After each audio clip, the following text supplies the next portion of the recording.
Hello everyone, this is Govind Singh Negi and welcome to my channel Economics with Govind sir. So student, today we are going to discuss the topics that is government budget, and in government budget we are discuss today that is a capital receipt. Today we are going to discuss the capital receipt. In our last video we have also already discussed about the what is a revenue receipt and what are the other branches of the revenue receipt. In capital receipt, first thing we know that what is capital receipt.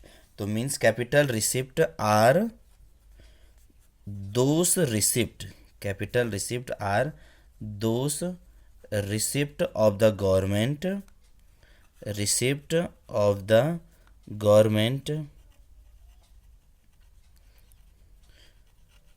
during the fiscal year. मतलब जो capital receipt क्या बोल रहा है ये, वो receipt जो सरकार के फिस्कल ईयर के दौरान में असर करता है. विच अफेक्ट, क्या असर करता है, जो सरकार के दो चीज़ें होती है मैंने आपको बता रखा है. First one is assets and second one is a liability. Assets and liability, status of the government, status of the government. तो इसको अभी समझते हैं हम. कैपिटल रिसिप्ट वो चीज़ें होती हैं एक साल के अंदर, फिस्कल ईयर के अंदर, जो सरकार के एसेट्स को भी असर करती हैं, सरकार के लाइबिलिटी को भी असर कर देती है. That is called a capital receipt. मतलब ये पैसा आने वाला है.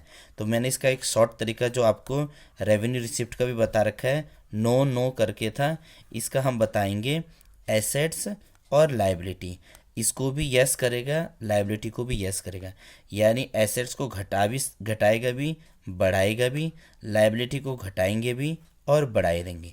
कहीं ना कहीं हमने जो क्लियर वर्ड बोला हुआ है इफ़ेक्ट, असर पड़ता है इसमें, जबकि रेवेन्यू रिसिप्ट पे सरकार पर कोई ज़्यादा असर नहीं पड़ता है.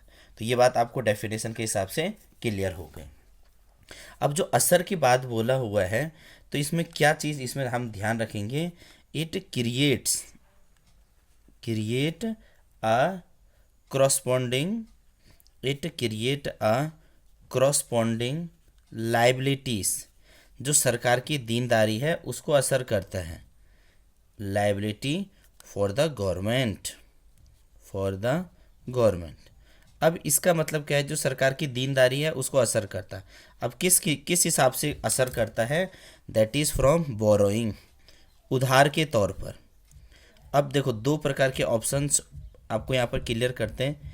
कुछ तो ये होता है कि जो इंडिया से एब्रॉड की ओर जाते हैं, भारत भी तो इंडिया से रेस्ट ऑफ द वर्ल्ड को उधार देता है. या दूसरा क्या है, रेस्ट ऑफ द वर्ल्ड से भी तो इंडिया की तरफ उधार आता है.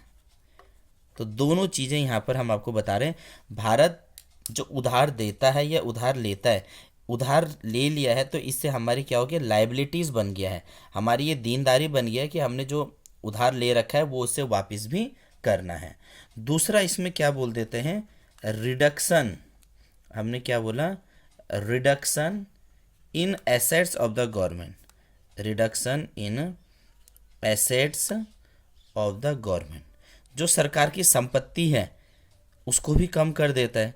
अब सरकार की जो संपत्ति है उसको कम कैसे करके करेंगे, तो इसका सिंपल सा मीनिंग है that is disinvestment, that is disinvestment. Disinvestment का मतलब ये हुआ कि सपोज मान लो एक कंपनी थी, इस कंपनी का नाम मैंने बता दिया LIC. जो LIC भारत सरकार की कंपनी थी. अब भारत सरकार ने इसके कुछ शेयर्स को क्या कर दिया, बेच दिया है, मार्केट में बेच दिया इसके शेयर्स को. तो जब सरकार अपनी कंपनी के शेयर्स को मार्केट में बेच देती, दैट इज़ कॉल्ड डिसइन्वेस्टमेंट. दूसरा इसके अंदर आ जाएगा, that is recovery of loan, that is recovery of loan. सरकार ने जो लोन दे रखा था उसको भी तो रिकवर करना है, मतलब जो लोन दे रखा है उसको भी वसूलना, जो लोन दे रखा है उसको भी वसूलना वाला हिसाब हो जाएगा. तो इससे क्या हो जाएगा कि सरकार के एसेट्स वगैरह को क्या होता है, रिडक्शन हो जाता है, कमी वगैरह हो जाता है। तो अब इस पॉइंट को थोड़ा और ज़्यादा डीप में बताते हैं कि जो सरकार ने बोरो कर रखा है, बोरोइंग का मैंने आपसे मीनिंग बता दिया। बोरोइंग से क्या हो गया, कंट्री से भी ले लिया। अब उधार किस किस से लेते हैं, सरकार उधार लेती है आरबीआई से, रिजर्व बैंक ऑफ इंडिया से। सरकार उधार लेती है पब्लिक से, सरकार उधार लेती है फॉरेन कंट्रीज वगैरह से। उधार का ये मतलब नहीं हो गया कि सिर्फ बैंक से ही लेना, सरकार उधार बैंक से भी लेती है, आरबीआई से भी लेती है, पड़ोसी देश से या वर्ल्ड बैंक आईएमएफ वगैरह से भी ले लिया। फॉरेन कंट्री में तो हम खास तौर पर आईएमएफ वगैरह की बात करते हैं, वर्ल्ड बैंक वगैरह की बात करते हैं। तो इनसे क्या हो गया, सरकार के बोरो वगैरह कर देता है। अब सरकार जब रिकवरी करती है, इसी चीज़ को इसमें तोड़ते हैं हम, recovery of loan, recovery of loan.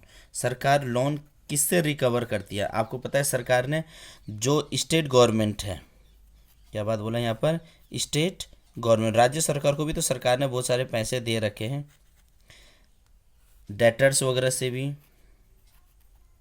जो उधार वगैरह दे रखे हैं उनसे भी सरकार क्या करती है, अपने उधारी को, पैसा वगैरह को वापस लेती है। तीसरा इसके अंदर आ गया अदर रिसिप्ट, तीसरा इसके अंदर आ गया अदर रिसिप्ट। अदर रिसिप्ट के अंदर और कहाँ कहाँ से सरकार पैसा लेती है, जैसा मैंने बता दिया, sale of companies, sales of shares of government, shares of public sector, जो पब्लिक सेक्टर है उसके शेयर्स वगैरह को भी बेच देती है, तो भी सरकार के पास पैसा आ जाती है। और ये किस पर काम करते हैं, ये काम करते हैं पी। जब बेच देंगे तो वो पी पे मोड पर काम करती है, that is public private partnership, public plus private plus partnership. जब ये कंपनी पहले सरकार की थी, सरकार आराम से काम चला दे रही थी, अब उस पर काम वगैरह कर देते। तो इन चीज़ों को हमने क्या बोला हुआ है, कैपिटल रिसिप्ट। ऐसा रिसिप्ट जो सरकार के एसेट्स और लायबिलिटी को तीनों प्रकार से असर करता है, लायबिलिटी और एसेट्स को असर करेगा, that is called capital receipt. I think आपको समझ आया होगा। पसंद आया तो लाइक शेयर ज़रूर कीजिएगा। नेक्स्ट वीडियो में हम कुछ एग्जाम्पल बताएंगे कैसे जो कैपिटल रिसिप्ट क्या होता है, रेवेन्यू रिसिप्ट क्या है, इन दोनों के डिफरेंशिएट करना आपको बताएंगे।